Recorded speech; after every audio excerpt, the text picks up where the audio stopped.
hands and how to strengthen them and move them in their fullest ranges of motion. If you stop and really think about it, you understand how important it is to be able to have the full function of your hands. Anywhere from carrying groceries to opening and closing doors to grabbing something off of the counter, your hands and the strength of your hands is really important. I struggle with opening jars. I get a little tool out and pop the top a lot of times, but it's still humbling to struggle with some things because I do a lot of these exercises. But I will say that when I'm not doing these exercises with my hands, I have osteoarthritis, and I've had osteoarthritis of my hands, feet, hips, and knees for nearly a lifetime. I struggled as a youngster with arthritis of my hands. At times not being able to hold a pencil to write, swelling that would just kind of initiate itself in the wrists and the knuckles and the joints of my fingers. And when I do these exercises consistently, when I pick up a heavy pair of dumbbells and carry them around, I will find a reduction to even elimination of that discomfort. When my hands start to hurt, I don't let them rest, I make them work. So some of the things I like to do that you don't need equipment for is just moving your fingers in your hands. Move them, and you can watch the clock, you can do repetitions or just what feels right for you. Moving the fingers, squishing, imagine squishing a sponge full of water, because we do that if you're doing chores around the house. Pointing your fingers, I point them like I have lasers shooting out. That ring finger is a tough one. The pinkies. Do the opposite of pulling your fingers down into the palms of your hands.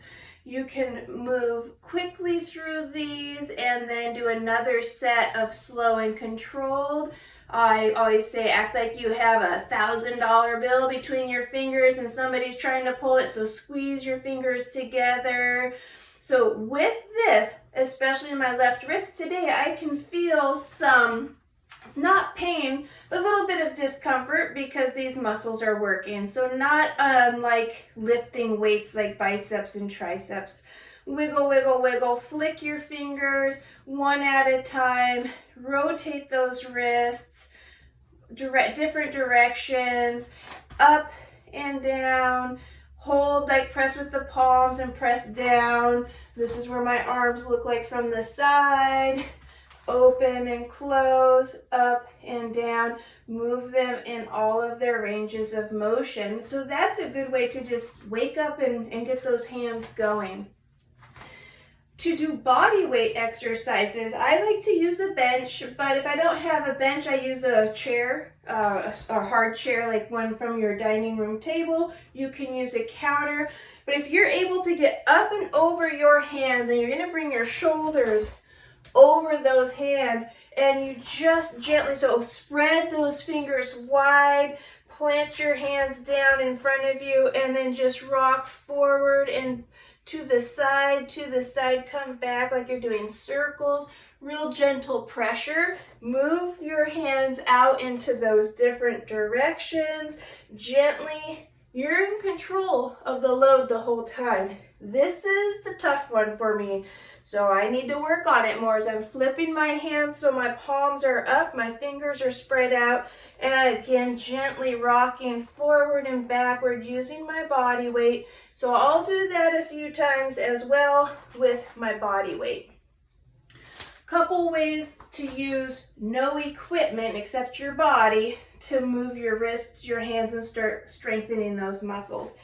A little bit of equipment, if you have dumbbells, so I'm going to use 2-pound dumbbells, but when I'm doing these in the gym, I will use 5 up to 12 pound, depends on what my goal is with that particular training. So I'm going to step up and over this bench here and sit down so that I can show you with the dumbbells. I'll start with one hand.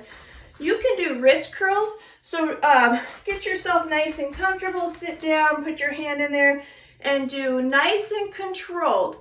So you can go quick, But I like to control my movements, build that mind to body, mind to movement, and mind to muscle connection. What muscles are working here?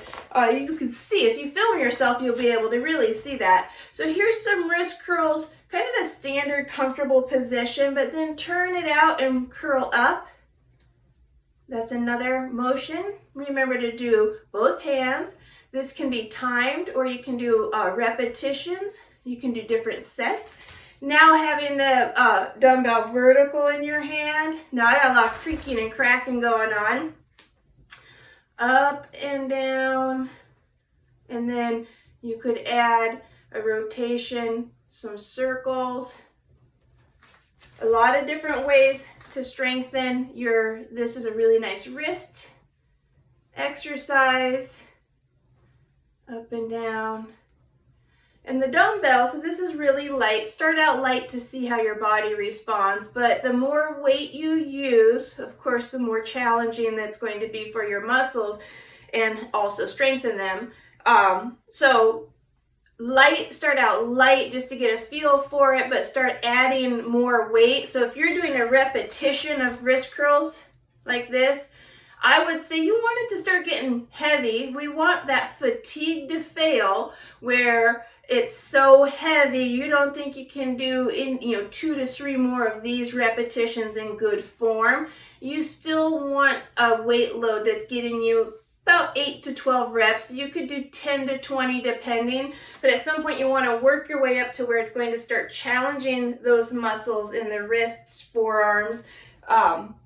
A forearm exercise, I do this with the bicep curl. So rather than having your hands turned out, bring that thumb pointing up and curl. You're still doing a biceps curl, but you're also working your forearm here. There's a lot of different exercises that you can do to start strengthening some of the support muscles of the hands. Today's video is really to talk about the hands. Another gadget, I don't know, years ago I saw somebody do this. Tie a weight to a rope. So instead of a soap on a rope, it's a weight on a rope. And then I just grabbed some handles you could use probably a wooden dowel. You can create something, but you can find very often those ab rollers that have a wheel on them at secondhand stores. At one time I had 3 of them. So I tore one apart and I'm using those handles here. But this is fun. I will do this to burn the shoulders and the arms, but if you're just thinking about your hands, have your knuckles on top, your palms facing down, and you're winding the weight. So this is, I think, a 5-pound weight, maybe 2.5 pound. So you can also progressively change the weight. And then you can bring those hands up and curl up. Remember to always breathe in and out, still maintain good form, good posture. Just make stuff up. Think about, how can I move my wrists? How can I move my hands and strengthen them? Feel the burn. So that's another exercise. So that's using a little bit of equipment that you might have to, create yourself. And then something else. When I'm in the gym, I'm at home and I have 25-pound dumbbells. In the gym, I have access to 40 pounds, so I try to carry 2 40-pound dumbbells, and boy, these guys are metal, and they're like digging up the hands. So dumbbells is not the ideal for a farmer's carry or a carry and hold or carry and walk. Kettlebells is nice because it's going to be a little easier to grip. The load is going to handle, so it's going to be nicer to carry. But if you want rugged, you want to challenge yourself, and all you have are dumbbells, which that's what I have, that'll work. Just make sure that if you're going to get ready to drop those, because it gets pretty heavy, be in a safe place. I'm in bare feet. I don't advise heavy loads with bare feet. So these are 25-pound dumbbells, and what I would do in the gym or here at home if I'm doing my strength training day, maybe I'm adding hands, is I'm going to grab onto a heavy pair and get a good grip. Position yourself, fix those shoulders, pull your core in, Bring that pelvis in, give yourself that full support, and then watch the clock and start walking back and forth with these weights in your hands. And breathe in and out. Make sure you keep that flow of oxygen going, not holding your breath, and just keep walking back and forth. As it gets heavier and heavier, your grip's going to probably start to fail and it wants to drop, and you can go to fail to where you've got to set those weights down. Or I do 2-3 sets. I shoot for 60 seconds with 40-pound dumbbells in each hand. Depending, I guess, on the day, sometimes I get to 45 seconds, set them down, rest a good couple minutes, and do it again. Here, I'm just standing and holding them. That's another thing you could do. Really just trying to work on challenging your grip and your grip strength here. There's other things that are going on with that exercise. Of course, you can do it for your core, your obliques, shoulders. All of those are also playing a role, but when I'm thinking about, and when you mind to body, mind to muscle connection, if it's your hand day, which should be part of your training, have your mind on those hands, talk to those hands, relax that grip, play around, feel the metal, whatever it is. The kettlebell is going to have a different feel than these like dumbbells have. See that? That's a nice grip. The ones I'm using, they're solid metal. I think they've been around for 40 years. They got parts popping up on them, so they dig in a little bit more. It's uncomfortable, but I kind of like that challenge. So find something that works for you, a challenge that works for you and your goals. So don't forget about your hands. It is so important to keep them strong, flexible, and mobile.